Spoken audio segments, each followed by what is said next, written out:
হযরত আয়েশা রাদিয়াল্লাহু আনহাকে কেমনে অপবাদ দিয়েছে। যুদ্ধ শেষ করার পর রাত যখন গভীর হয়ে গেল, রাতের পর যখন ফজরের কাছাকাছি সময় আসলো, নির্দেশনা আসলো, চলো সকলে মিলে আমরা এই এলাকা ত্যাগ করে চলে যাই। হযরত আয়েশা রাদিয়াল্লাহু আনহা তার ইমার্জেন্সি প্রকৃতির ডাকে সাড়া দিতে গিয়ে পাশের এক জঙ্গলে গিয়েছিল। জঙ্গলে যাওয়া অবস্থায় তার গলার মধ্যে যে হারটা ছিল, ওই হারটা জঙ্গলের মধ্যে হারায় গিয়েছিল। আল্লাহ রাব্বুল আলামিন পবিত্র কোরআনুল কারীম অবতীর্ণ করে আমাদের জীবন পরিচালনা করার জন্য, আমাদের ব্যক্তিগত জীবন, পারিবারিক জীবন, সামাজিক জীবন, রাজনৈতিক জীবন, আন্তর্জাতিক জীবন, এমন কিভাবে সংসদ চলবে, এই বিস্তারিত আল্লাহ রাব্বুল আলামিন পবিত্র কোরআনুল কারীমে বর্ণনা করেছে। করছেন কিনা? এই কোরআনুল কারীমে আল্লাহ রাব্বুল আলামিন এমন কোন বিষয় নাই এই কোরআনুল কারীম এবং রাসূলের সুন্নাহর মধ্যে আলোচনা করেন নাই। আমরা শুধুমাত্র নামাজ, রোজা, হজ, যাকাত মানি, কিন্তু আল্লাহর কোরআনুল কারীম অনুযায়ী সংসদ চলবে এই কথাটা আমরা মানি না। মানি? সূরাতুল হুমাজাত এর শানে নজুল হচ্ছে, কেন নাজিল হয়েছে? তৎকালীন সময়ে আল্লাহর নবী সরওয়ারে কায়নাত মুহাম্মদুর রাসূলুল্লাহ সাল্লাল্লাহু আলাইহি সাল্লাম কে কাফের মুশরিকেরা তিরস্কার করত, ঠাট্টা করত, বেকা বেঞ্চি মারত। এরকম লোক মক্কায় ছিল। অথচ আমার নবীকে রাহমাতাল লিল আলামিন হিসাবে আল্লাহ রাব্বুল আলামিন পৃথিবীতে প্রেরণ করেছেন, এরপরেও তার প্রতি বেঞ্চি মারত। তার কারণ কি ছিল আপনারা জানেন নাকি? জানেন? আমার নবী ছিলেন রাহমাতাল লিল আলামিন, যেই নবী সারা পৃথিবী নয়, আসমান, জমিন, গ্রহ, তারা যা কিছু আছে সব কিছুর উপর আল্লাহ রাব্বুল আলামিন আমার নবীকে রহমত স্বরূপ প্রেরণ করেছে। যে নবীর গায়ে মশা মাছি বসা হারাম ছিল, আর এই আমার নবীকে তারা ঠাট্টা করত, বেঞ্চি মারত, তিরস্কার করত। মক্কার কুখ্যাত কাফের ছিল উমাইয়া ইবনুল খালদ, সে রাসূলকে ঠাট্টা বিদ্রুপ করত। রাসূল রাস্তা দিয়ে হেঁটে গেলে বিভিন্ন ধরনের দেশামাইরা কথা বলতো। আমাদের এলাকায় বলে করে হে বিলে নবী হইছে, বলেন নাউজুবিল্লাহ। সে আবার কিসের নবী? আব্দুল্লাহর পুত্র মুহাম্মদ কেমনে নবী হয়? না না না, এত নবী হতে পারে না। এই জন্য তাকে বিভিন্ন ভাবে তাকে ঠাট্টা বিদ্রুপ করতো। এমন বলেন ঠাট্টা বিদ্রুপ করতো কেন? যে নবী রাহমাতাল লিল আলামিন, তার ঠাট্টা বিদ্রুপ করার কারণটা কি? কারণ একটাই, যে আল্লাহ রাব্বুল আলামিন কোরআনুল কারীম অবতীর্ণ করেছেন। আল্লাহ কোরআনুল কারীমকে কমপ্লিট কোড অফ লাইফ, মানে পরিপূর্ণ জীবন ব্যবস্থা হিসেবে আল্লাহ প্রেরণ করেছেন। এখানে যেমন নামাজের কথা আছে, হজের কথা আছে, রোজার কথা আছে, আবার চুরি করলে হাত কাটতে হবে এই কথাটা আছে। এখানে রাজনীতি কেমনে চলবে? রাজনীতি কি মানুষের তৈরি করা মতবাদ দিয়ে চলবে, নাকি কোনো বাবার আইন দিয়ে দেশ চলবে, নাকি কোনো মানুষের তৈরি করা সংবিধান দিয়ে দেশ চলবে? এই কথাও আল্লাহ কোরআনুল কারীমে বর্ণনা করেছে। কিন্তু আপনি যখন এই কোরআনুল কারীম দিয়ে যদি বলেন কোরআনুল কারীম দিয়ে দেশ চালাতে হবে, কোরআনুল কারীমকে দিয়ে সংবিধান বানাইতে হবে, তখন দেখবেন বর্তমানেও এমন লোক আছে তারা কোরআনের বিরুদ্ধে লেগে যাবে। কারণ আল্লাহ তো কোরআনুল কারীমের অসংখ্য আয়াতে বলেছেন আকিমুদ্দীন ওয়ালা তাতাফাররাকু ফীহি, তোমরা আল্লাহর জমিনে দ্বীনকে প্রতিষ্ঠিত করো। আমরা শুধুমাত্র ইসলামকে বানিয়েছি একটা ধর্মের নাম, নবীকে বানিয়েছি শুধুমাত্র নবী, কিন্তু এটা যে একটা জীবন ব্যবস্থা, এটা যে মেম্বার কেমনে হবে, মেম্বার কেমনে তার ইউনিয়ন পরিষদ চালাবে, চেয়ারম্যান কেমনে তার ইউনিয়ন পরিষদ চালাবে, একজন উপজেলা চেয়ারম্যান কেমনে ইউনিয়ন তার উপজেলা চালাবে, একজন এমপি কেমনে তার উপজেলা চালাবে, এমনকি মন্ত্রী পরিষদ কেমনে চলবে, এই সকল কিছু সম্পর্কে আল্লাহ রাব্বুল আলামিন কুরআনুল কারীমে বর্ণনা করেছে। আমরা শুধু মুহাম্মদুর রাসূলুল্লাহ সাল্লাল্লাহু আলাইহি সাল্লামকে নবী হিসাবে জানি, কিন্তু আমার নবী যে মদিনা রাষ্ট্রের 10 বছর প্রধানমন্ত্রী ছিলেন, এই কথাটা আমরা কয়জন জানি? জানি? মদিনা রাষ্ট্রের প্রধানমন্ত্রী ছিলেন আমার নবী, আর আমার নবীকে একজন মডেল হিসেবে পৃথিবীতে প্রেরণ করেছে। আপনার আমার মডেল হচ্ছে মেসি, নেইমার, বড় বড় সিনেমার নায়ক, বলেন নাউজুবিল্লাহ। কিন্তু আমার নবীকে আল্লাহ রাব্বুল আলামিন মডেল হিসেবে পৃথিবীতে প্রেরণ করে জানায়া দিলেন, তোমরা নবী যা যা করেছে তা করতে হবে, নবী যা করেন নাই তার বাইরে যাওয়ার কোনো সুযোগ নাই। আমরা ইসলামকে শুধু মানি মসজিদের ভিতরে, মাদ্রাসার ভিতরে, খানকার ভিতরে, কিন্তু যে সংসদ ভবন চলবে কোরআন দিয়ে, এই কথাটা মানি না। আর এই কথা যখন আলেমরা বলে, তখন কয় হুজুররা রাজনীতি শুরু করেছে, বলে কিনা? বাংলাদেশ 90% মুসলমানের দেশ, অথচ সংসদ চলে মানুষের তৈরি করা আইন দিয়ে, ব্রিটিশ আইন দিয়ে কোন সংসদ চলে, কোন আইন ব্যবস্থা চলে, সুপ্রিম কোর্ট চলে, হাইকোর্ট চলে, জজ কোর্ট চলে, সব কিছু চলে, চলে কিনা? এই সব কিছু চলে হলো ব্রিটিশ তৈরি করা আইন দিয়ে। অথচ আল্লাহ রাব্বুল আলামিন পৃথিবীতে তার নবীকে প্রধানমন্ত্রী হিসাবে আল্লাহ পৃথিবীতে প্রেরণ করেছিলেন। এই কথা অনেক আলেমরাও বলে না, বলে না। অথচ আল্লাহ কুরআনুল কারীমে বলেন, ইন্নী জাইলুন ফিল আরদি খলিফা, আমি পৃথিবীতে তোমাদেরকে আমি কি হিসাবে প্রেরণ করেছি? একজন নেতা হিসাবে, একজন লিডার হিসাবে, একজন মেম্বার হিসাবে, একজন চেয়ারম্যান হিসাবে, একজন এমপি হিসাবে, একজন মন্ত্রী হিসাবে, একজন প্রধানমন্ত্রী হিসাবে আমি তোমাদেরকে পৃথিবীতে প্রেরণ করেছি। সেই প্রধানমন্ত্রী কার? আল্লাহ। কার? আল্লাহর মনোনীত প্রধানমন্ত্রী, ঠিক কিনা? তাহলে প্রধানমন্ত্রী বানাইতে হবে কাকে? আলেমকে নাকি চোরকে নাকি বদমাশকে? কাকে? আমরা কারে ভোট দেই? বলেন। 90% মুসলমান দাবি করি। অথচ আল্লাহর কুরআনুল কারীমের আয়াত স্বীকার করার কারণে কাদিয়ানীদের কাফের বলি আমরা, ঠিক কিনা? কাদিয়ানীরা কেন কাফের? তারা কুরআনুল কারীমের পুরো আয়াত কেউ স্বীকার করে না, কুরআনুল কারীম কেউ স্বীকার করে না। আমাদের মতো নামাজ পড়ে, রোজা রাখে, হজ করে, যাকাত দেয়, সব কিছু করে, কিন্তু কুরআনুল কারীমের আয়াতের অংশ থেকে একটা শব্দ তারা মানে না। এই জন্য কাদিয়ানীরা কাফের হয়ে গেছে। তাহলে আমরা কয়টা আইন মানি?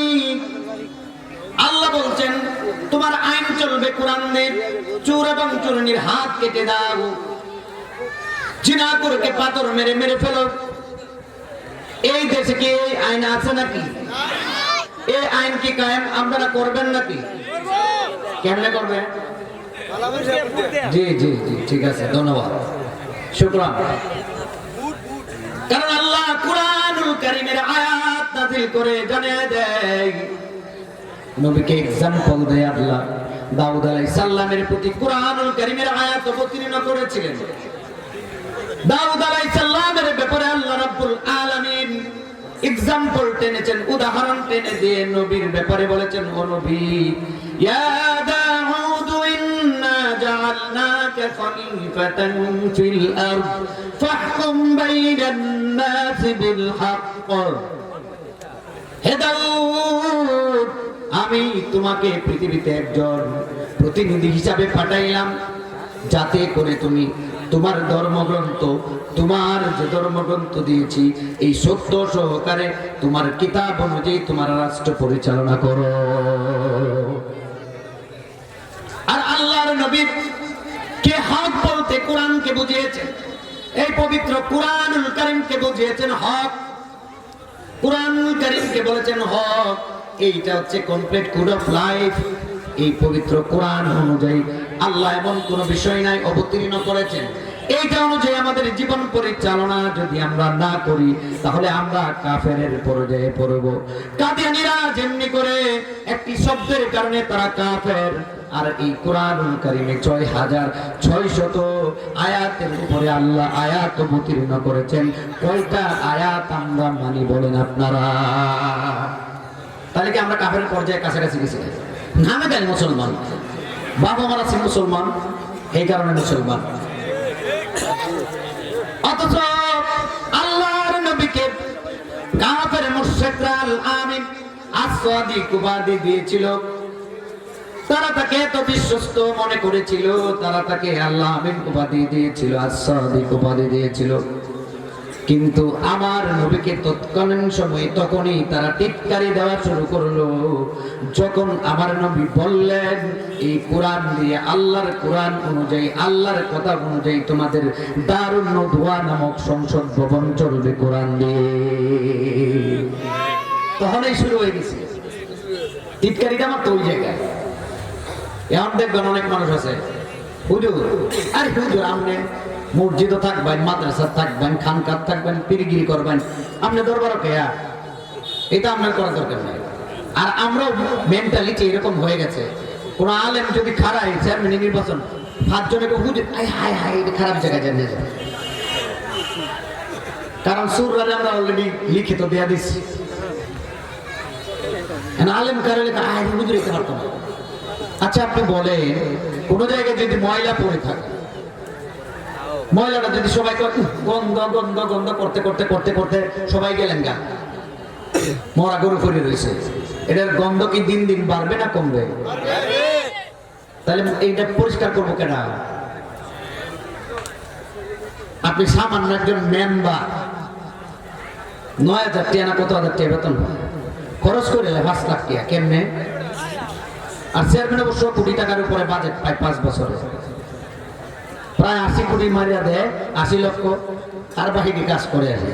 কারণ আপনারা যে খাওয়াইছে 1 কোটি খরচ করছে, হ্যাঁ কি ভাইয়ের বাপের ক্যাব বেচে দিব? তাহলে তো আপনার পকেটকে নিবে, এটা স্বাভাবিক।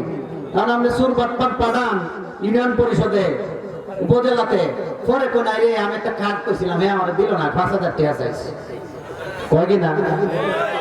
সামান্য 30 কেজি চাল দিল, ৫,০০০ টাকা নিছে। এটা আমরা এলাকায় করছে, আমার এলাকায় সবাই মনে মক্কার কারি,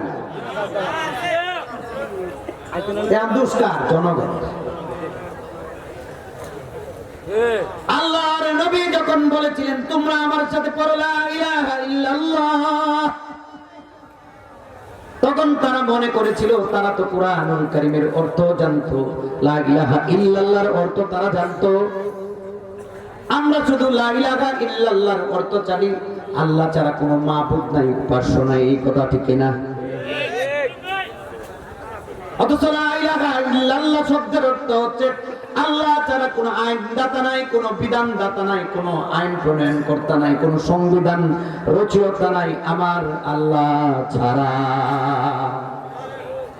আপনি যখন লা ইলাহা ইল্লাল্লাহ পড়বেন তখন আপনাকে মনে করতে হবে, এই কথা স্বীকার করতে হবে, আমি কোনো কারো মানুষের তৈরি করা আইন আমি মানি না, মানুষের তৈরি করা সংবিধান দিয়ে কোনো কিছু আমি মানি না।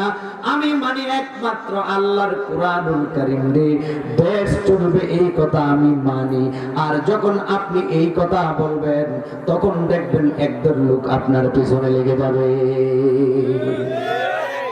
তার মানে আমরা যে গতানুগতিক লা ইলাহা ইল্লাল্লাহ পড়ছি, এটার অর্থ আমরা ভালো করে জানি না। এখনো যদি প্রকৃতপক্ষে লা ইলাহা ইল্লাল্লাহর দাওয়াত আপনি মানুষকে দেন, তাহলে আপনাকে মেনে নিতে হবে সংসদ ভবনে কোরআনকে নিয়ে যেতে হবে। এই কথা মেনে নেওয়ার নামেই হচ্ছে লা ইলাহা ইল্লাল্লাহ। আর এই কথা যদি আপনি বলেন, বর্তমানে অনেক লোক আছে যদিও স্বৈরশাসকের পতন হয়েছে, এরপরেও কিন্তু অনেক মানুষ আছে এই কথার বিরুদ্ধে দাঁড়িয়ে যাবে। আল্লাহর নবী যখন বলেছিলেন তোমরা আমার সাথে পড়ো লা ইলাহা ইল্লাল্লাহ মুহাম্মাদুর রাসূলুল্লাহ, তখন তারা লা ইলাহা ইল্লাল্লাহর অর্থ বুঝতে পেরেছিল। এই জন্য তারা রাসূলকে ঠাট্টা বিদ্রুপ শুরু করে দিয়েছিল। এই হলো সংক্ষেপে শানে নজুল। কিসের? সূরাতুল হুমাজা। সূরাতুল কেন ঠাট্টা করতে কি কারণে? এরপরে আল্লাহ কুরআনুল কারীমে বলেন, এই কুরআনুল কারীমের এই আয়াতে আল্লাহ রাব্বুল আলামিন তিনটা পাপের কথা বলেছেন। কয়টা? এক নাম্বার হচ্ছে হুমাজা, দুই নাম্বার হচ্ছে লুমাজা, তিন নাম্বার হচ্ছে জামা আমালা। এই তিনটার কথা আল্লাহ রাব্বুল আলামিন কুরআনুল কারীমে বলছেন। হুমাজা আর লুমাজা শব্দের অর্থ হচ্ছে নিন্দা করা, গীবত করা। হুমাজা শব্দের অর্থ হচ্ছে কারো পিছনে পিছনে তার খারাপ কিছু বলা। লুমাজা শব্দের অর্থ হলো সামনাসামনি তাকে তিরস্কার করা, ভর্ৎসনা করা। এইটার নাম হচ্ছে লুমাজা।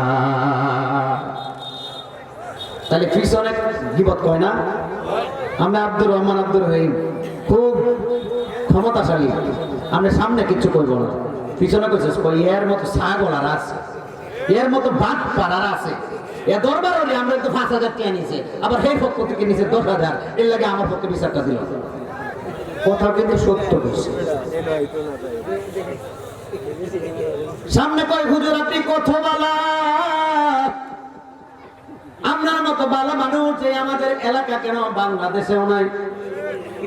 পিছনে যখন যায় কত এর মতো খারাপ মুন্সিয়ার আছে নাই, এই এলাকার নাই। এই কথা বলে কিনা? আবার যদি দেখবেন বেশি খারাপ কে হয়, ওই তুই তো একটা আস্তা ছাগল রে, বলে কিনা? এরকম করে না? ওই তুই তো একটা ছাগল, হে বেটা কত বড় সামনে ভালো মানুষ। তাইলে এই জন্য আল্লাহ রাব্বুল আলামিন হুমাজা শব্দের অর্থ তুলেছেন মুফাসসিরিনে কেরাম হচ্ছে পিছনে যারা মন্দ বলে, মানে গীবত করে, পিছনে পিছনে যারা মন্দ বলে তাদেরকে গীবতকারী বলা হয়। লুমাজা শব্দের অর্থ হচ্ছে যে সামনাসামনি তার মন্দ বলে কোন ব্যক্তির গীবত করে, তারে বলে হয় লুমাজা। এই জন্য আল্লাহ কুরআনুল কারীমে বলেন ওয়াইলুল লিকুল্লি হুমাজাতিল লুমাজা, ধ্বংস। ওয়াইলুন শব্দের অর্থ হচ্ছে ধ্বংস, আযাব, দুর্ভোগ। তাইলে ধ্বংস হচ্ছে ওই ব্যক্তির জন্য যে মানুষের পিছনে পিছনে, মানুষের সামনাসামনি যার মন্দ বলে, তাকে আল্লাহ রাব্বুল আলামিন ওয়াইল নামক দুজকে তাকে নিক্ষেপ করবে। এই জন্য আল্লাহ কুরআনুল কারীমে কয় ওয়াইলুন লিকুল্লি হুমাজা হুমাজাতিল লুমাজা, ধ্বংস তাদের জন্য যারা সামনে এবং পিছনে মানুষের গীবত করে। এটা মনে আমরা সমাজে নাই, গীবত মনে আমরা কেউ কই না। হ্যাঁ আচ্ছা, ৯২ আড্ডা ডইলে কি তা মানে দোকান আল্লাহ রাসূল বলছেন বাজার হচ্ছে সবচেয়ে সর্বনিম্ন জায়গা। আর এখানে বৈশা অমুকদ্দি সলিমুদ্দির কি ভুল আছেন, হ্যাঁ কই কি করছে, অমুকের সারা হ্যাঁ নটেছি রাস্তায় দেখতেছি মনে টাঙ্কি মারতেছে, বলেন নাউজুবিল্লাহ। এটা আলোচনা সাস্টেলে বই আলোচনা করে কিনা? মিনি সংসদ, সংসদ ভবন না, নাম হচ্ছে মিনি সংসদ। এই সংসদ ভবন হলো বড় সংসদ ভবন হচ্ছে, আর এই সংসদ ভবন হচ্ছে বড় সংসদ। কারণ এইখানে যে আলোচনা হয় এগুলো আবার সংসদ ভবনে যায়। এদের যে আলোচনা যদি নেতাকে তারা শুনতো তাহলে ভালো অংশ দিয়েছে, কারণ এ না আসল কথা দিয়ে হয় কিনা। এটা বালা মন্দ একটা চুলচারা বিশ্লেষণ। প্রথমে ছিড়বে, ফাড়বে, পরে অপারেশন করবে, এরপরে ছাড়বো। এর আগে বাঙালি আর ছাড়বে।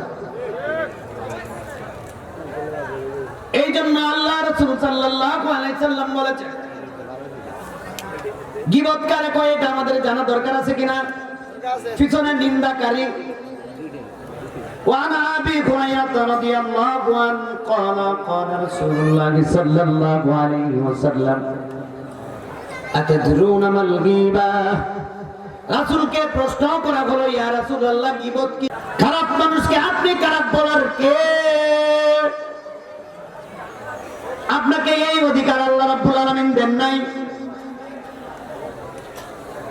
আল্লাহ রাসূল সাল্লাল্লাহু আলাইহি সাল্লামের গীবতের অর্থ দিয়েছেন, কারো পিছনে সামনে যখন মন্দ বলি, এটাকে আল্লাহ রাসূল গীবত বলেছেন।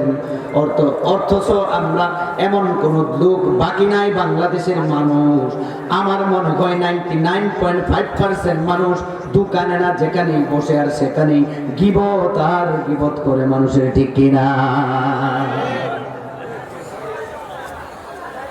গীবত না করলে বিলে কি করে না, পেট ভরে না। কিরকম জানেন? যারা সিগারেট খায়, সিগারেট যারা খায়, এদেরকে আপনি জিজ্ঞাসা করবেন, ভাই সিগারেট খাওয়া বন্ধ হলো?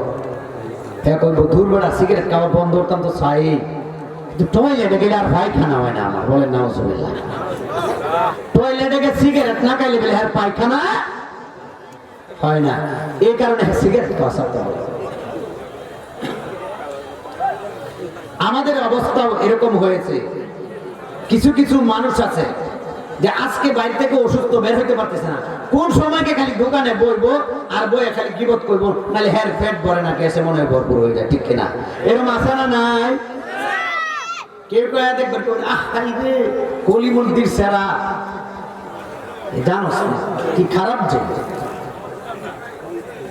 খারাপ আপনার কি? হের জব হে দিব, আপনার সমস্যা কোথায়?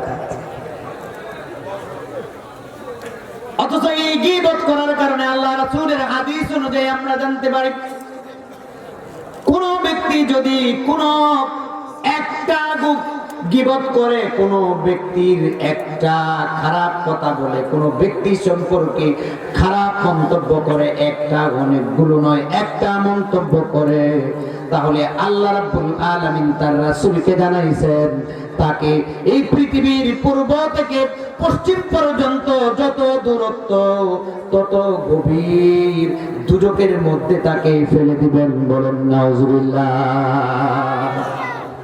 তাহলে গীবত করলে কিরকম জাহান্নামে যাবে ভাই? গভীরতা কতটুকু? গভীরতা কতটুকু?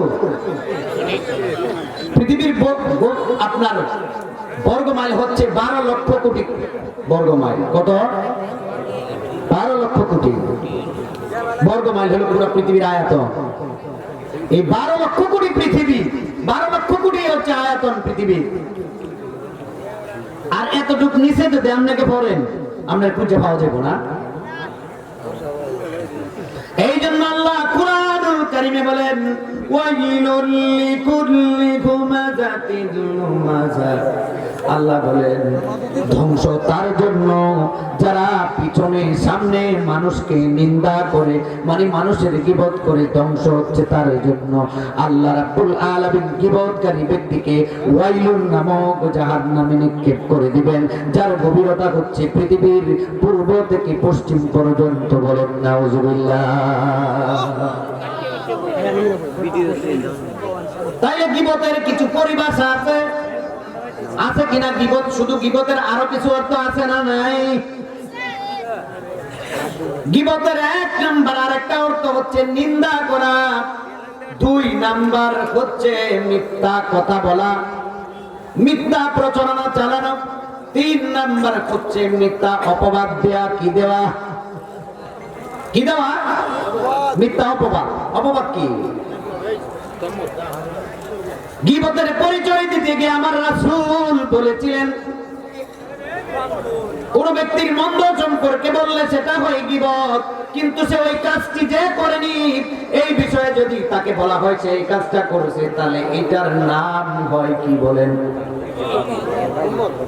এটার নাম হচ্ছে বুহতান, মানে তহমত, মানে হচ্ছে অপবাদ। সমাজের ইলেকট্রনিকের লোকেরা গরিব, আব্দুর রহমানের মেয়ে অনেক সুন্দরী একটা মাইয়া, পাশের বাড়ির কলিমদ্দির সহ্য হয় না, কয়ের বড় বাড়ির বিয়া দিব, সুন্দর চেহারা তার সহ্য হয় না, কি করা, এর বিরুদ্ধে একটা অপবাদ রটায় দে। কয় বল্টুর সেলার যাতে, জুয়েলের সেলার যাতে, এ বল্টুর মেয়ে লটর পটর করছে, বলেন নাউজুবিল্লাহ। এরকম ভাবে সমাজে অপপ্রচার চালায় কিনা? শুধু এইটা না, যদি পাওয়ার থাকে সমাজে, তাইলে দেখবেন অনেক গরিব মানুষকে ধাবায় রাখার জন্য তার উপর মিথ্যা অপবাদ দেয়। সমাজে এরকম মানুষ নাই? এরকম ভাবে তারা মিথ্যা অপবাদ রটায়। এই জন্য আল্লাহ তো বলছেন ওয়াইলুল লিকুল্লি হুমাযাতিল লুমাযা, ধ্বংস তার জন্য যে মানুষের গীবত করে, যে মানুষকে নিন্দা করে, যে মানুষের প্রতি মিথ্যা কথা বলে, যে মানুষের বিরুদ্ধে অপবাদ দেয়। কলিমুদ্দিন সের বিরুদ্ধে অপবাদ দিছে, এটা ঠিক আছে, সহজ ব্যাপার। কিন্তু আমার নবী সরওয়ারে কায়নাত মুহাম্মদুর রাসূলুল্লাহ সাল্লাল্লাহু আলাইহি সাল্লামের প্রিয়তমা স্ত্রী আয়েশা রাদিয়াল্লাহু আনহাকে অপবাদ দিয়েছিল মুনাফিকেরা, ঠিক কিনা বলো মুসলমান? কিভাবে অপবাদ দিয়েছিল? মিথ্যা অপবাদ দিয়েছিল। মক্কার নামদারি মুসলমানেরা রাসূলের সাথে নামাজ পড়তো, রাসূলের পেছনে তারা নামাজ পড়তো, রাসূলের সাথে চলতো, কিন্তু আবার তার বিরুদ্ধেই কথা বলতো। এরা মুসলমান মানে আমরাই নয়, আছে না? বনু মুস্তালিকের যুদ্ধের সময় হযরত আয়েশা রাদিয়াল্লাহু আনহাকে কেমনে অপবাদ দিয়েছে? যুদ্ধ শেষ করার পর রাত যখন গভীর হয়ে গেল, রাতের পর যখন ফজরের কাছাকাছি সময় আসলো, নির্দেশনা আসলো, চলো সকলে মিলে আমরা এই এলাকা ত্যাগ করে চলে যাই। হযরত আয়েশা রাদিয়াল্লাহু আনহা তার ইমার্জেন্সি প্রকৃতির ডাকে সাড়া দিতে গিয়ে পাশের এক জঙ্গলে গিয়েছিল। জঙ্গলে যাওয়া অবস্থায় তার গলার মধ্যে যে হারটা ছিল, ওই হারটা জঙ্গলের মধ্যে হারিয়ে গিয়েছিল। জঙ্গলে যখন ওই হারটা হারিয়ে যায়, উনি খুঁজতে খুঁজতে দেরি হয়ে গেল। আয়েশা রাদিয়াল্লাহু আনহা খুঁজে পাচ্ছিলেন না। আর এদিকে আবার যারা উটের পিঠে করে যে হালদা ছিল, এই তুলে নিয়ে সবাই চলে গেল। কি করলো? সবাই কি করছে? চলে গেছে। এখন আমরা কোন এটা কি কর? সবাই চলে গেছে। আয়েশা রাদিয়াল্লাহু আনহা থাকলেন কেন? আয়েশা রাদিয়াল্লাহু আনহা তখন বয়স ছিল 14। কত? এবং উনি খুব চিকন চাকন ছিলেন। পুরুষের চাইতে কিন্তু মহিলারা ওজনে কম হয়, হয় কি না? এই দিক দিয়ে কোনো কথা নাই কেন? ওজন কম না বেশি? কম। যেহেতু ওজন কম ছিল, উনি চিকন চাকন ছিলেন, এই জন্য যে হাওদা যেটাকে বলে চতুর্দিক থেকে ঘোরানো, নির্দিষ্ট সময় দেওয়া হয় এটা ভিতরে এসে বসার জন্য। পাতলা তো বুঝতো না, ওটা তো অনেক ওজন ছিল। তারা এইভাবে মনে করলো আয়েশা রাদিয়াল্লাহু আনহা এটার ভিতরে বসা। এই কথা বলে উট নিয়ে তারা চলে গেল। আবার আরেকটা সিস্টেম ছিল, পিছনে কেউ থাকে কিনা এটা পরীক্ষা করার জন্য একজন সাহাবীকে রেখে দেওয়া।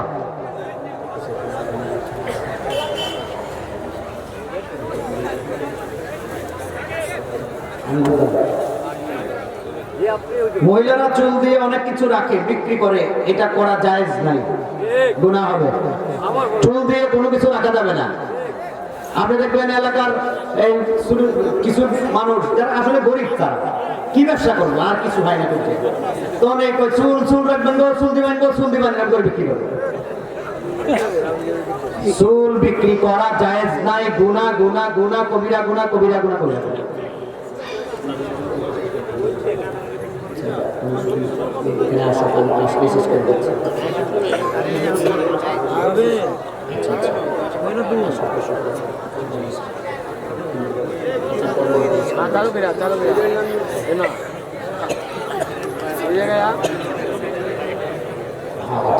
ঠিক আছে, তাইলে এই প্রশ্নটা হলো, তাহলে চুল দিয়া সবাই রাখবেন অনেকগুলো জিনিস, আর চুল দিয়ে কি দেয়? এই সামান্য কি জানি পিতা টিতা হাবি যাবি অমুক কিছু লেস পিতা এগুলো দেয়। আর মহিলার চুল খুব জমা জমায় জমায় আইলেই কোন সময় কোনো এনতে যাইবো লেস পিতা লেস পিতা লেস পিতা, ঠিক না? আর বিক্রি করে দেয় বলেন তাড়াতাড়ি যা তাড়াতাড়ি যা, এটা করা যায়? তাহলে আল্লাহ রাসূল সাল্লাল্লাহু আলাইহি সাল্লাম মেরে প্রিয়তমা স্ত্রী হযরত আয়েশা রাদিয়াল্লাহু আনহাকে পরোপকার দিয়েছিল কাফের মুশরিকরা, মুসলমানেরা, মুসলমান নামধারী মুনাফিকরা। এদিকে আবার যখন সাহাবী কি করলেন দেখলেন আয়েশা রাদিয়াল্লাহু আনহা, এইদিকে আয়েশা দেখলেন সবাই চলে গেছে, আয়েশা রাদিয়াল্লাহু আনহা কাঁথা মুড়ি দিয়া বসে রইলেন। আবার ওই সাহাবী এসে দেখলেন হযরত আয়েশা রাদিয়াল্লাহু আনহা, তিনি সাথে সাথে পড়লেন ইন্না লিল্লাহি ওয়া ইন্না ইলাইহি রাজিউন, ইন্না লিল্লাহি ওয়া ইন্না ইলাইহি রাজিউন। এবার আপনারা বলবেন এই সাহাবী আবার আয়েশা রাদিয়াল্লাহু আনহা কেমনে ছিলেন? নবীর বউ ছিল কেমনে? দেখছেন? প্রশ্ন আসে কিনা? আসলে দেখছিলেন তখন পর্দার আয়াত নাযিল হয় নাই, এই জন্য ছোট সময় আয়েশা রাদিয়াল্লাহু আনহাকে দেখেছিলেন, দেখে উনি বুঝতে পারছিলেন সম্ভবত উনি আয়েশা রাদিয়াল্লাহু আনহা। বলেন আল্লাহু আকবার। এই দিক দিয়ে যখন আমাদের প্রধান অতিথি রফিকুল ইসলাম মাদানী আইলা পর্যন্ত চলে এসেছে, কাছাকাছি বোলাই পর্যন্ত চলে এসেছে। আপনাদের যে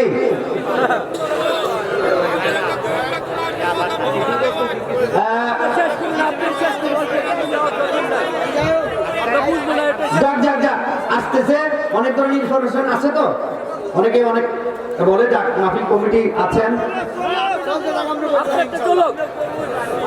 যাক তাইলে হযরত আয়েশা রাদিয়াল্লাহু আনহা দেখে চিনে ফেললেন, পরে উটের উপরে উঠাই দিয়ে উনি রওনা করে দিলেন। আবার ওই দিক দিয়ে কাফের মুশরিকরা রটনা রটাইয়া দিল কেউ। পরের দিন দেখলো যখন আসছে সকালবেলা আয়েশারে নিয়া কাফের মুশরিকরা তার বিরুদ্ধে অপপ্রচার চালায় কইল কি, কয় এই নবীর বউ আয়েশা অমুক সাহাবীর সাথে বলা যাচ্ছে না। বলেন নাউজুবিল্লাহ। এই মেসেজটা শেষ করতে দেন আপনারা।